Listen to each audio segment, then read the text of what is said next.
Okay, so let's unpack this. You've brought us, well, quite a stack of writings, reflections. It looks like an incredible story. It really is. It's more than just myths.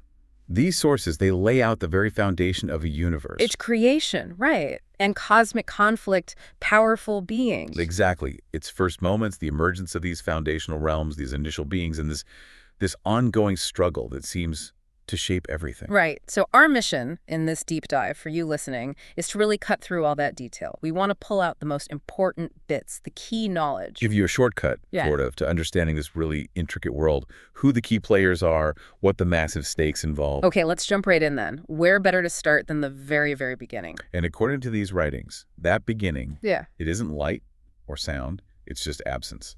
Before anything, there was the void. The void, an empty, boundless expanse, like the ultimate nothingness. And out of that, the material describes the event that, ignited everything, the singularity. Followed by this colossal explosion. Sounds a lot like our Big Bang concept. Very much so.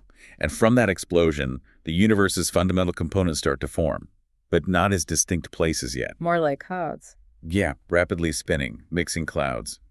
The Yanar, that's the realm of light and order, described as golden, and the Yaami, the realm of darkness and chaos, which appears gray. So I'm picturing this swirl, gold and gray churning together. Not solid realms, but this primordial mix of light and dark. You got it. And it's in this swirling chaos that the first four beings come into existence. Appearing within these clouds, or maybe from them? The sources suggest both are possible. And what's fascinating, initially they weren't warring or creating right away. They were just there. Just existing, contemplating. Seems like it. Contemplating their own existence in this brand new cosmos. And who are these first four? Quite a lineup, based on your notes.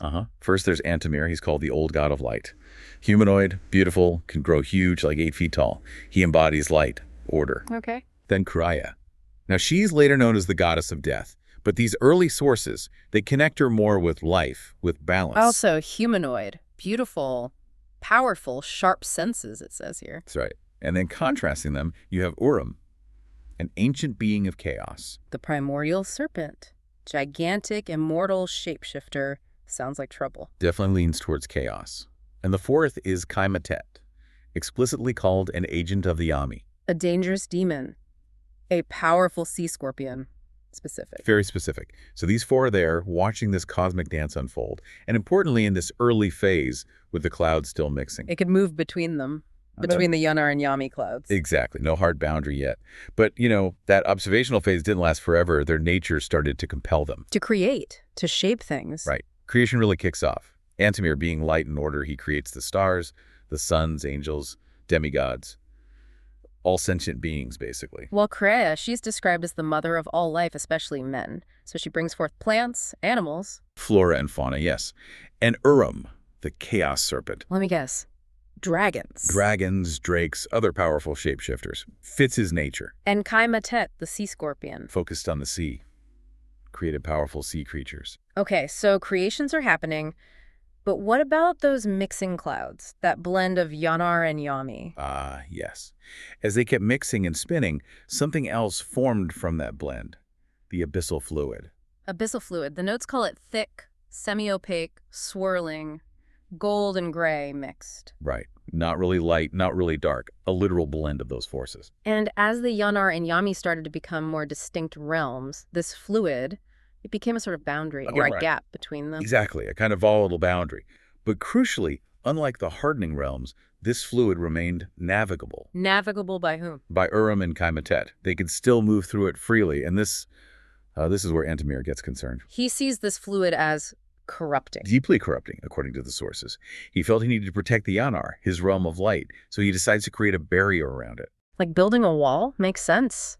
But managing this fluid... He couldn't do it alone. The sources say he turns to Kreaya. He asks her to be its guardian. A huge responsibility. Guardian of the abyssal fluid. A pivotal role. He grants her special passage. She can move through Yanar and this abyssal realm. Her job. Monitor the fluid, maintain balance around it, guide interactions. And the notes mention she eventually kind of corralled this fluid into its own abyssal realm, a middle space. Yes, that comes later, acting as that buffer zone. But first, Antomir creates his main barrier around Yanar itself. Okay, so barrier up, Yanar is sealed off. What does that do to Urrum and Kai Matet? It traps them. Effectively, they're stuck in the Yaami now. That barrier cuts off their free access to the Yanar, Leaving only the abyssal fluid as this volatile connection point. which they now seem to need Kreaya's help or permission to traverse, based on the implications. Yeah. And this confinement. This is what sparks the eternal conflict. What makes Urrum's resentment so eternal? Just being trapped. That's a really key point in the notes. It wasn't just being trapped. The sources stressed it felt like a betrayal. A betrayal? How so? Urrum was one of the first four, potentially born in the Yanar, maybe alongside Antomir and Kreaya. Antomir didn't just lock him out. The texts say he tricked Urrum Tricked him into what? into becoming the sovereign of the Yaami, it seems. This deep personal deception became the root of Urrum's undying hatred. Wow. Okay, that adds a whole other layer. And then Antomir separates himself even further, creates High Yanar. Yes, for himself, his demigod sons, the angels, elevating himself away from death, away from the Yaami, leaving the sort of mortal planes of Yanar to the living beings Kreaya was now looking after. Setting the stage for war. Absolutely. Urrum, furious from the betrayal, finds allies in the demon generals of the Yaami beings, just craving power, chaos, destruction. They rally to him. And they declare war on Antomir. The Great War begins. It does. The material suggests Kreaya felt some sympathy for Urrum initially because of the trickery. But she backed out. Yeah, as the conflict escalated, went too far, and as Urrum's power just grew and grew, she withdrew. And this war. It wasn't short. No, eons. Millions of years, the sources claim. A prolonged, grinding conflict. Culminating in Urrum eventually wins. He defeats and kills Antomir. the old god of light falls. What happens right after that? Universe must have tilted. You'd think immediate chaos, but Urrum, he falls into a deep slumber. Right away. Slumber. Why? The text says he needed to digest his enemy. Digest Antomir. Digest him. That's visceral. It is. And with Urrum out of commission, sleeping it off, his generals take over the Yaami. And they just continue the rampage. Unchecked. Spreading chaos throughout the universe. So the main force of order is gone. The main force of chaos is sleeping, but his lieutenants are running wild. What does Kreaya do? She oversees life. This must be bad. It's disastrous. She's facing overwhelming imbalance, chaos everywhere. She has to find a way to restore some kind of equilibrium. And this is where that incredible political and wise move comes in. Exactly. The sources say, guided by some dying insight from Antomir, she reaches out, not within their universe, but to an ancient sun god from a distant one. Whoa. An interuniversal appeal for what? For help, a boon, a powerful intervention to counter the darkness. And the result? The birth of her twin sons, Otharion and Keldar, described as twin sun gods, warriors. Okay, new players. Powerful ones. Otharion is pure light, god of the living, like his sun godfather. Yes, inherits those qualities. But Keldar, he's different. He gets aspects from both parents. From Kreaya and the sun god, what does that mean? It means, according to the notes, he has the potential to become a true king of the Yaami, that inherent duality. Ah, so that's why bringing them into existence was political and wise. It gives Kreaya leverage. Precisely. Especially regarding the Yaami. Even though she fears the realm, just being the mother of these powerful twins, particularly Keldar with his unique connection, it helps her maintain influence there. She's described as a master politician in the Yaami, even with Urrum gone. And their first job is basically cleanup crew. In a way. Under Kreaya's guidance, they fight back in the realm of the living, taking down cults, restoring some hope, some balance. But their very existence, especially Keldar's dual nature, that must attract attention. Not all of it good. A huge new threat emerges. Ancient beings within the Yaami notice Keldar.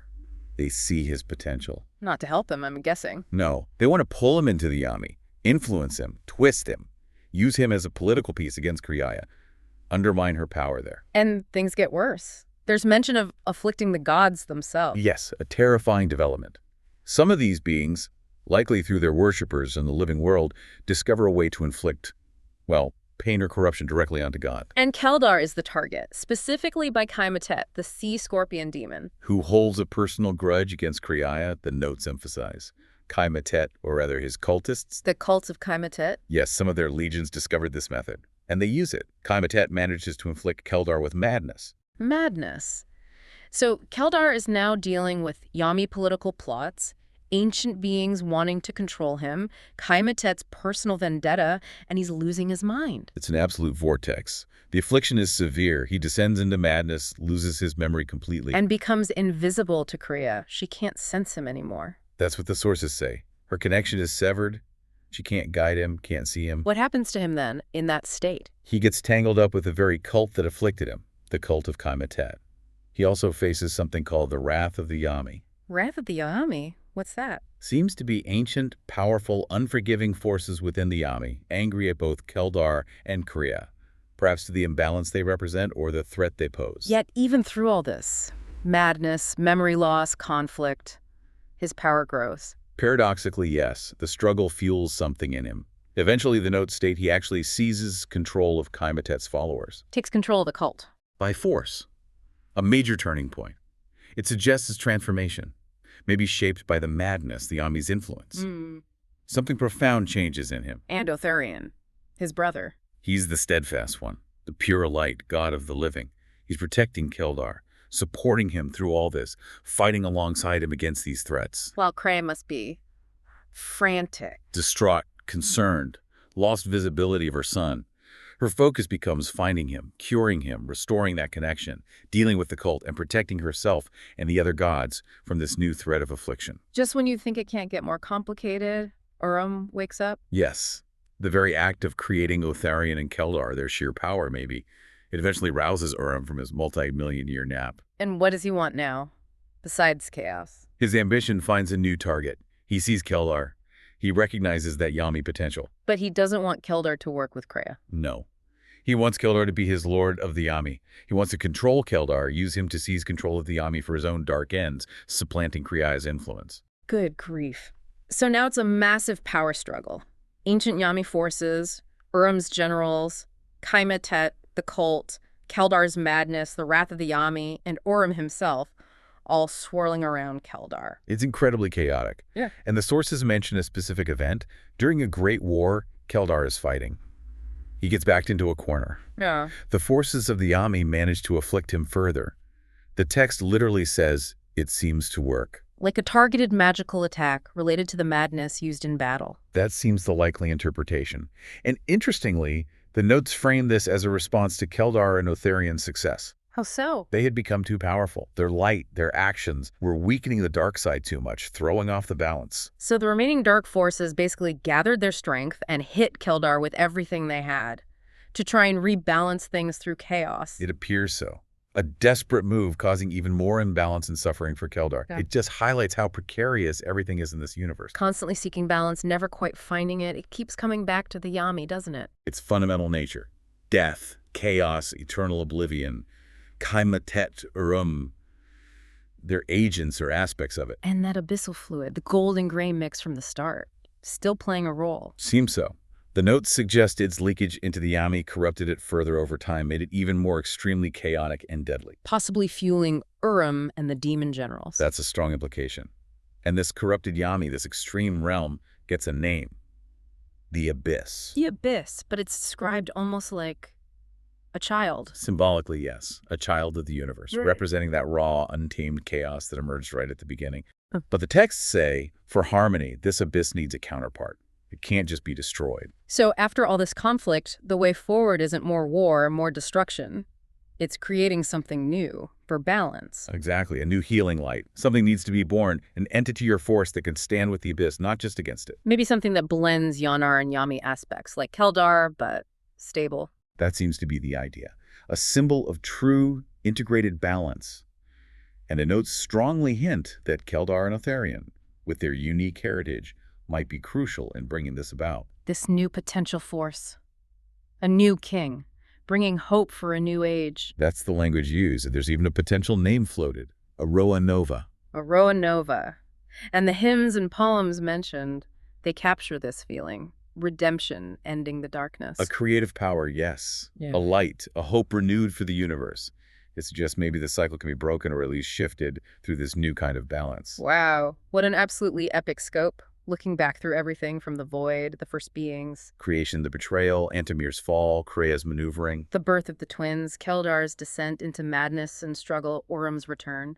It's an incredibly complex tapestry. It really highlights Kreaya's resilience, her political skill, Otharion's pure strength, and Keldar's journey, caught between light, dark, madness, power. It's extraordinary. And it really leaves you, the listener, with a powerful question, doesn't it? This idea of a Roa Nova, this potential new age of balance. Could it truly resolve conflicts that are so ancient, so fundamental to how this universe even works? Or is that struggle, that cosmic dance between order and chaos, light and dark, is it just an eternal cycle, destined to repeat forever, maybe just in different ways? The potential for real change versus the inevitability of the struggle. Definitely something to think about as you consider all the intricate dynamics we've uncovered in this deep dive into these fascinating sources.